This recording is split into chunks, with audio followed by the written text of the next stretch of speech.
तो जय हिंद मेरे प्यारे साथियों, कैसे हो आप सभी लोग। आई होप कि आप सभी लोग बहुत अच्छे होंगे। दोस्तों, आज की इस वीडियो में एक ऐसे शानदार विभाग की भर्ती के बारे में आपको जानकारी देने जा रहा हूं, जिसके बारे में 90% से ज़्यादा कैंडिडेट ऐसे होंगे जो कि इसके बारे में बिल्कुल भी नहीं जानते हैं। और यही रीज़न है कि इसमें कंपटीशन जो है काफ़ी कम रहेगा। देखिए, आप एसएससी की वैकेंसी में फॉर्म को अप्लाई करते हो या फिर रेलवे की कोई भी भर्ती में फॉर्म को अप्लाई करते हो, तो वहाँ पर क्या होता है, 30 लाख, 25 लाख, 40 लाख कैंडिडेट वहां पर फॉर्म को अप्लाई करते हैं। लेकिन ये एक ऐसी विभाग की भर्ती है जिसमें ज़्यादा से ज़्यादा 20,000 कैंडिडेट ही फॉर्म को अप्लाई करते हैं। और यही रीजन है कि यहाँ पर कंपटीशन जो है काफ़ी कम रहेगा। पूरी तरीके से परमानेंट सरकारी नौकरी है। इसी वैकेंसी को लेकर के आज के इस वीडियो में सारा A to Z जानकारी जो है मैं आपको देने वाला हूँ। और तो और दोस्तों, इसका ऑनलाइन आवेदन भी पूरी तरीके से स्टार्ट हो चुका है। इसको लेकर के मैं आपको अप्लाई लिंक और साथ ही साथ नोटिफिकेशन भी प्रोवाइड करूंगा। तो वीडियो बहुत ही ज़्यादा वैल्यूबल होने वाला है। वीडियो को आप सभी लोग बिल्कुल अंत तक वॉच कीजिएगा। और चैनल पर अगर आप सभी लोग पहली बार या फिर नए हो तो चैनल को भी जरूर सब्सक्राइब कीजिएगा इसी प्रकार के गवर्नमेंट जॉब के मोर अपडेट के लिए। आइए बिना समय गवाए वीडियो को कंटिन्यू करते हैं। सबसे पहले मैं आपको इस वैकेंसी की खासियत बताऊंगा और उसके बाद बताऊंगा कि किस विभाग में यह भर्ती या नोटिफिकेशन जो है रिलीज किया गया है। तो दोस्तों, नंबर 1 की अगर मैं बात करूंगा तो ये जो वैकेंसी है ना, पूरी तरीके से सरकारी विभाग की वैकेंसी है। यहां पर मैं आपको कोई भी कॉन्ट्रेक्चुअल बेस की भर्ती या फिर संविदा भर्ती के बारे में बात नहीं कर रहा हूं। 90% से ज्यादा कैंडिडेट ऐसे होंगे जो कि इस वैकेंसी के बारे में बिल्कुल भी नहीं जानते हैं। और यही रीजन है कि इसमें कंपटीशन जो है बिल्कुल नाम मात्र का रहेगा, मतलब कि काफी कम कंपटीशन जो है आपको इस वैकेंसी में देखने को मिलेगा। उसके अलावा सैलरी की अगर मैं बात करूंगा तो जबरदस्त सैलरी यहां पर आपको देखने को मिलेगी। यहां पर देखिए 2 पोस्ट पर भर्ती निकाली गई है और किसी भी पोस्ट पर अगर आपका सिलेक्शन हो जाता है ना, तो मंथली वेतन यहां पर आपको 45,000 रुपए जो है इन हैंड सैलरी आपको दिया जाएगा। इसके बारे में अभी मैं आपको आगे जानकारी जो है दूंगा। क्वालिफिकेशन की अगर मैं बात करूंगा तो सभी 12वीं पास ऑल इंडिया के मेल और फीमेल कैंडिडेट जो हैं इस वैकेंसी के लिए अप्लाई कर सकते हैं। आप चाहे जिस भी स्टेट से मेरी वीडियो को देख रहे हो, अगर आपने 12वीं पास कर रखा है किसी भी साइड से और कितने भी परसेंटेज मार्क्स हो, तो भी आप इस वैकेंसी के लिए अप्लाई कर सकते हो। इसके अलावा कोई अदर एक्सपीरियंस या फिर सर्टिफिकेट की जरूरत बिल्कुल भी नहीं पड़ेगी।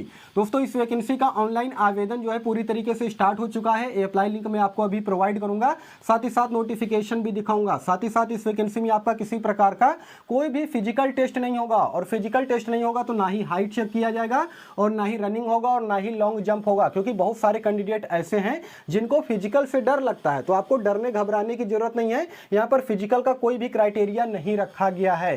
देखिए, जॉब प्रोफाइल की अगर मैं बात करूंगा दोस्तों, तो पूरी तरीके से ऑफिस सेक्शन की जॉब है। मतलब कि एक प्रकार से हम कह सकते हैं कि क्लरिकल पोस्ट पर यह भर्ती निकाली गई है। मतलब कि ऑफिस में रह करके कंप्यूटर बेस आपको यहां पर काम करना पड़ेगा। उसके अलावा सिलेक्शन प्रोसेस की अगर मैं बात करूंगा तो इस विभाग की वैकेंसी को लेकर के ऐसा बताया जा रहा है कि जुलाई महीने तक, जी हां दोस्तों, जुलाई महीने तक इस वैकेंसी के सिलेक्शन प्रोसेस को पूरी तरीके से कंप्लीट कर लिया जाएगा। मतलब कि आपको जो ज्वाइनिंग है वो जुलाई महीने तक दे दिया जाएगा। Job location, exam center, exam date और एडमिट कार्ड के बारे में भी अभी मैं आपको आगे जानकारी दूंगा। सबसे पहले मैं आपको यहां पर बता देना चाहता हूं विभाग के बारे में कि कौन से विभाग में जो है ये भर्ती का नोटिफिकेशन रिलीज किया गया है। तो दोस्तों, विभाग की अगर मैं बात करूंगा तो ये जो वैकेंसी है वो CSIR के अंतर्गत में निकाली गई है, केंद्रीय खाद्य एवं प्रौद्योगिक अनुसंधान संस्था में। मतलब कि फूड डिपार्टमेंट के अंतर्गत में इस वैकेंसी का नोटिफिकेशन जो है रिलीज किया गया है।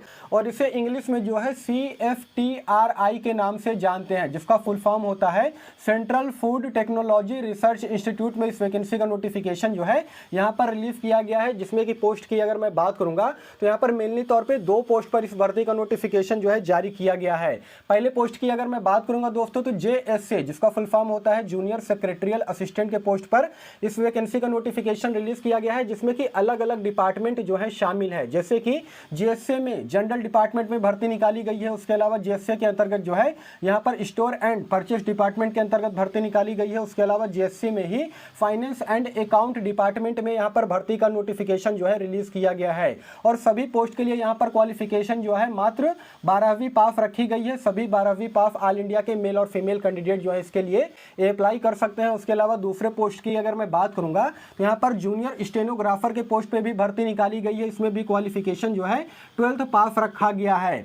अब देखिए दोस्तों, अप्लाई डेट की अगर मैं बात करूंगा तो 7 अप्रैल से इस वैकेंसी का ऑनलाइन आवेदन जो है पूरी तरीके से स्टार्ट हो चुका है। आज जब मैं ये वीडियो बना रहा हूं तो आज तारीख है 11 अप्रैल, अभी 4 से 5 दिन पहले ही इस वैकेंसी का ऑनलाइन आवेदन स्टार्ट हुआ है। और लास्ट डेट की अगर मैं बात करूंगा तो 7 मई 2025 तक आप इस वैकेंसी में ऑनलाइन आवेदन जो है कर सकते हो, यानी कि टोटल 1 महीने का समय यहां पर आपको दिया जा रहा है। अब एज क्राइटेरिया की अगर मैं बात करूंगा तो सभी 18 साल से लेकर के 28 साल तक के जो कैंडिडेट हैं वो जूनियर सेक्रेटरियल असिस्टेंट के पोस्ट के लिए अप्लाई कर सकते हैं। वहीं पर अगर आप जूनियर स्टेनोग्राफर के लिए अप्लाई करना चाहते हो तो इसके लिए जो एज का क्राइटेरिया रखा गया है, सभी 18 साल से लेकर के 27 साल तक के कैंडिडेट जो हैं जूनियर स्टेनोग्राफर के लिए अप्लाई कर सकते हैं। उसके अलावा एज पर गवर्नमेंट रूल के अकॉर्डिंग यहाँ पर आपको छूट भी दिया जाएगा, जैसे कि सभी ओबीसी के जो कैंडिडेट हैं उनको 3 साल और SC ST कैंडिडेट को यहाँ पर टोटल 5 साल का एज में रिलैक्सेशन देखने को मिलेगा। तो कहने का मतलब यह है कि अगर आप JSA के लिए अप्लाई कर रहे हो तो ओबीसी के जो कैंडिडेट हैं उनका मैक्सिमम एज वे 31 साल की उम्र तक फॉर्म को अप्लाई कर सकते हैं। और SC ST कैटेगरी की अगर मैं बात करूंगा तो यहाँ पर टोटल 33 साल की उम्र तक फॉर्म को अप्लाई कर सकते हैं। उसके अलावा जूनियर स्टेनोग्राफर की अगर मैं बात करूंगा तो ओबीसी के जो कैंडिडेट हैं वे 30 साल तक की उम्र तक फॉर्म को अप्लाई कर सकते हैं। उसके अलावा SC ST की अगर मैं बात करूंगा तो टोटल जो है यहाँ पर 31 साल की उम्र तक वे फॉर्म को अप्लाई जो है कर सकते हैं। 31 नहीं बल्कि 32 साल की उम्र तक यहाँ पर वे फॉर्म को अप्लाई जो है कर सकते हैं। तो एज का क्राइटेरिया यहाँ पर बहुत अच्छा खासा रखा गया है। तो देख लीजिएगा, अगर आपके पास क्वालिफिकेशन है तो इस वैकेंसी में आपको जरूर से जरूर अप्लाई करना चाहिए। सभी GDS के कैंडिडेट से भी मैं कहना चाहूंगा कि आप सभी लोग भी इस वैकेंसी में जरूर से जरूर अप्लाई कीजिएगा, क्योंकि इसमें कंपटीशन जो है बहुत कम रहेगा। अब देखिए दोस्तों, उम्र की गणना की अगर मैं बात करूंगा तो इसमें बताया जा रहा है कि 7 मई 2025 के रिगार्डिंग में आपकी उम्र की गणना की जाएगी। कहने का मतलब यह है, इसे आप सभी लोग ध्यान से समझिएगा कि जो भी आपका डेट ऑफ बर्थ है और इस डेट तक आपका जो मिनिमम एज है ना वो 18 साल हो जाना चाहिए, तभी आप इस वैकेंसी में फॉर्म को अप्लाई कर सकते हो। और मैक्सिमम एज जो है वो पोस्ट के अकॉर्डिंग 27 या 28 साल के अंदर होना चाहिए, तभी आप इस वैकेंसी के लिए अप्लाई जो है कर सकते हो। जैसा कि सैलरी के बारे में मैंने आपको बताया ही है यहाँ पर कि 45,000 रुपए से ऊपर का मंथली वेतन आपको यहाँ पर दिया जाएगा, लेकिन डिपेंड करता है कि यहाँ पर किस पोस्ट पर आपका सिलेक्शन हुआ है। जैसे कि मान लीजिए, यानी कि जूनियर सेक्रेटरियल असिस्टेंट के पोस्ट पर अगर आपका सिलेक्शन होता है तो इसमें ये लेवल 2 का पोस्ट है और इसमें जो आपको सैलरी दिया जाएगा वो 36,220 रुपए से 63,100 रुपए आपको मंथली वेतन जो है दिया जाएगा। लेकिन ये मान के चलिए कि जो इन हैंड वेतन आपको दिया जाएगा ना वो तकरीबन 40,000 के आसपास जो है दिया जाएगा। ये पूरी तरीके से क्लरिकल पोस्ट पर ये भर्ती निकाली गई है, जिसमें कि आपका जो पूरा काम रहेगा ना वो ऑफिशियल वर्क रहेगा, कंप्यूटर बेस्ड काम रहेगा, कंप्यूटर पे रह करके आपको यहाँ पर काम करना पड़ेगा। उसके अलावा अगर मैं बात करूंगा जूनियर स्टेनोग्राफर की, तो ये लेवल 4 की पोस्ट है। इसमें जो आपको मंथली वेतन दिया जाएगा 47,415 रुपए से लेकर के 81,000 के बीच में आपको मंथली वेतन जो है दिया जाएगा। तो ये मान के चलिए कि इन हैंड जो वेतन आपको दिया जाएगा वो तकरीबन 50,000 के आसपास दिया जाएगा। साथ ही साथ इसमें अदर अलाउंसेस DA यानी कि महंगाई भत्ता वगैरह भी सारी चीजें इसमें इंक्लूड होंगी। तो अच्छा खासा यहाँ पर सैलरी भी दिया जा रहा है। बस दोस्तों, यहाँ पर आपको एक एग्जाम क्वालिफाई करना है। एक एग्जाम अगर आप क्वालिफाई कर ले गए, इसमें किसी प्रकार का कोई इंटरव्यू भी नहीं होगा, ना ही फिजिकल होगा। मतलब कि सिंपल यार जॉब है, 3 से 4 महीने के अंदर अंदर जो है आप इसमें जॉब ले सकते हो अगर आप यहाँ पर इंटरेस्टेड हो तो। उसके अलावा एप्लीकेशन फी की अगर मैं बात करूंगा, आप सभी लोग के मन में सवाल आएगा कि सर ये बताइए एप्लीकेशन फीस कितना लगेगा। तो दोस्तों, जितने भी जनरल OBC और EWS कैंडिडेट हैं उनको यहाँ पर 500 रुपए देना पड़ेगा ऑनलाइन आवेदन करते टाइम पे। वहीं पर जितने भी हमारे भाई बहन SC ST फीमेल या फिर PH हैंडीकैप है, इनको यहाँ पर कोई भी पैसा नहीं देना पड़ेगा। आप सभी लोग बिल्कुल निःशुल्क इस वैकेंसी में अप्लाई जो है कर सकते हो। अब बात कर लेते हैं इसके सिलेबस को लेकर के कि कौन कौन से सब्जेक्ट से कितना क्वेश्चन पूछा जाएगा। तो सबसे पहले यहाँ पर मैं आपको JSA यानी कि जूनियर सेक्रेटरियल असिस्टेंट के सिलेबस के बारे में जानकारी दे देना चाहता हूँ। यहाँ पर देखिए 2 पार्ट में आपका एग्जाम होगा, पार्ट A और पार्ट B। तो सबसे पहले पार्ट A का एग्जाम जो है आपको देना पड़ेगा, ये केवल क्वालिफाइंग नेचर का होगा और जो आपका मेन मेरिट बनेगा ना, फाइनल मेरिट बनेगा, वो पार्ट B के सिलेबस पर बनेगा। तो सबसे ज्यादा फोकस जो है आपको पार्ट B के सिलेबस पर यहाँ पर करना पड़ेगा, ठीक है ना। देखिए पार्ट A की अगर मैं बात करूंगा तो यहाँ पर 100 क्वेश्चन पूछे जाएंगे, जिसके लिए कि 200 अंक निर्धारित किया गया है। मतलब कि जो एक क्वेश्चन है वो 2 नंबर का रहेगा, उसके लिए कि आपको 90 मिनट यानी कि 1.5 घंटे का समय दिया जाएगा। इसमें किसी प्रकार का कोई भी निगेटिव मार्किंग आपका नहीं रहेगा। सर ये बताइए कौन से सब्जेक्ट से कितने क्वेश्चन पूछे जाएंगे? तो दोस्तों यहाँ पर मेंटल एबिलिटी टेस्ट से आपके क्वेश्चन पूछे जाएंगे। अब बहुत सारे बच्चों को यहाँ पर ये नहीं पता है कि मेंटल एबिलिटी टेस्ट के अंतर्गत में कौन कौन से सब्जेक्ट से क्वेश्चन पूछे जाते हैं। तो दोस्तों यहाँ पर मैं आपको क्लियर करना चाहता हूँ। देखिए इसमें जनरल इंटेलिजेंस से आपसे क्वेश्चन पूछा जाएगा, उसके अलावा क्वांटिटेटिव एप्टीट्यूड से संबंधित क्वेश्चन पूछे जाएंगे, रीजनिंग से संबंधित क्वेश्चन पूछा जाएगा, उसके अलावा प्रॉब्लम सॉल्विंग और सिचुएशनल जजमेंट के रिगार्डिंग में यहाँ पर आपसे क्वेश्चन पूछे जाएंगे, जिसमें कि नंबर ऑफ टोटल क्वेश्चन 100 होंगे और 200 अंक का ये निर्धारित किया गया है। ठीक है ना। तो ये सिलेबस पार्ट ए के बारे में मैंने आपको बता दिया है। अब पार्ट बी के सिलेबस की अगर मैं बात करूंगा दोस्तों, तो सबसे ज़्यादा फोकस आपको इसी पर करना है। इसमें देखिए जनरल अवेयरनेस की अगर मैं बात करूंगा तो इसके रिगार्डिंग में 50 क्वेश्चन पूछे जाएंगे। एक क्वेश्चन जो है वो 3 नंबर का होगा, यानी कि जिसके लिए कि यहाँ पर 150 अंक निर्धारित किया गया है 50 क्वेश्चन के लिए। उसके अलावा जनरल इंग्लिश की अगर मैं बात करूंगा तो इससे भी संबंधित 50 क्वेश्चन पूछे जाएंगे, जिसके लिए कि 150 अंक निर्धारित किया गया है। बस इन्हीं 2 सब्जेक्ट से यहाँ पर क्वेश्चन पूछा जाएगा। इसके लिए आपको टोटल 1 घंटे का समय दिया जाएगा, मतलब कि 60 मिनट का समय आपको दिया जाएगा।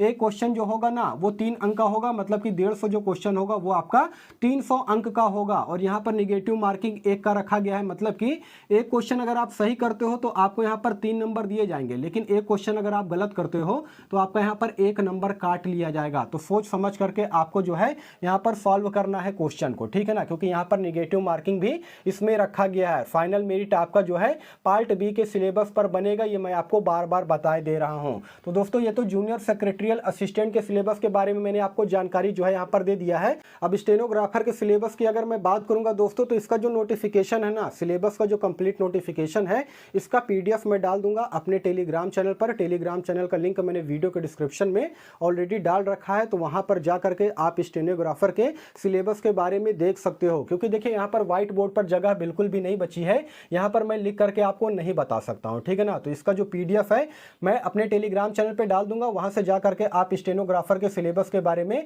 फुल नोटिफिकेशन देख सकते हो। उसके अलावा यहाँ पर मैं चयन प्रक्रिया की अगर बात करूंगा दोस्तों, तो मेनली तौर पे 3 स्टेज में आपके सिलेक्शन प्रोसेस को कंप्लीट कर लिया जाएगा। सबसे पहले यहाँ पर आपका ऑफलाइन एग्जाम होगा, ओएमआर बेस। सिलेबस के बारे में मैंने यहाँ पर आपको जानकारी दे ही दिया है। उसके बाद आपका स्किल टेस्ट होगा।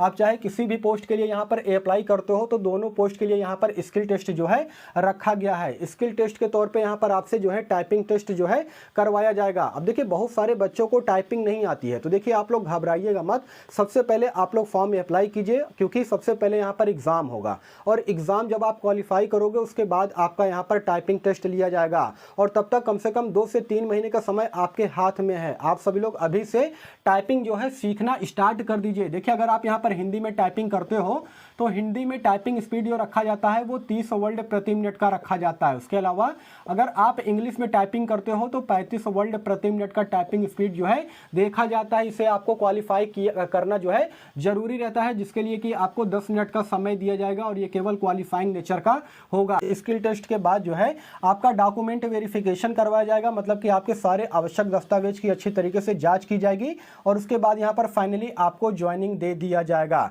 देखिए दोस्तों नोटिफिकेशन में यहाँ पर एग्जाम डेट को लेकर के और एडमिट कार्ड को लेकर के बता दिया गया है कि जून या फिर जुलाई में, जी हाँ दोस्तों, जून या फिर जुलाई में जो है आपका एग्जाम कंडक्ट करवा लिया जाएगा, और इसी महीने के अंतर्गत में जो है आपका एडमिट कार्ड भी जारी कर दिया जाएगा। मतलब कि जुलाई में आपको यहाँ पर फाइनल ज्वाइनिंग दे दिया जाएगा अगर आप इस वैकेंसी में फॉर्म में अप्लाई करते हो तो, यानी कि 4 महीने के अंदर अंदर इस वैकेंसी के सिलेक्शन प्रोसेस को पूरी तरीके से कंप्लीट कर लिया जाएगा। अब ये भी सवाल आता है कि सर ये बताइए जॉब लोकेशन क्या रहेगा, मतलब कि कहाँ पर रह करके मुझे जो है ड्यूटी करना पड़ेगा। तो दोस्तों जॉब लोकेशन की अगर मैं बात करूँगा तो मैसूर का नाम आप सभी लोगों ने सुना होगा, कर्नाटक के अंतर्गत में पड़ता है। तो कर्नाटक में रह करके आपको जॉब करनी पड़ेगी, ड्यूटी करना पड़ेगा, मतलब कि जॉब लोकेशन जो है आपका यहाँ पर मैसूर में रहने वाला है। तो दोस्तों ये वैकेंसी निकल करके आई है CSIR के तरफ से, मतलब कि केंद्रीय खाद्य एवं प्रौद्योगिक विभाग में ये भर्ती का नोटिफिकेशन रिलीज किया गया है। इसका अप्लाई लिंक नोटिफिकेशन जो है मैं डाल दूंगा अपने टेलीग्राम चैनल पर। टेलीग्राम चैनल का लिंक मैंने वीडियो के डिस्क्रिप्शन में ऑलरेडी डाल रखा है, तो वहां से जा करके आप इस वैकेंसी में ऑनलाइन आवेदन जो है कर सकते हो। और मोबाइल से ऑनलाइन आवेदन करने में प्रॉब्लम हो रही है तो आप चले जाइएगा साइबर कैफे, वहाँ से आप सभी लोग इस वैकेंसी में ऑनलाइन आवेदन जो है कर सकते हो, ठीक है ना। बाकी सारी जानकारी मैंने आपको इस वैकेंसी के रिगार्डिंग में दे दिया है। अगर इस वैकेंसी को लेकर के आपके मन में किसी प्रकार का कोई भी डाउट हो, कोई भी सवाल हो तो कमेंट सेक्शन खुला है, आप लोग कमेंट कीजिएगा, मैं इसका रिप्लाई देने का भी पूरा कोशिश करूंगा। बाकी फिर मिलूंगा किसी नेक्स्ट वीडियो में, तब तक के लिए धन्यवाद।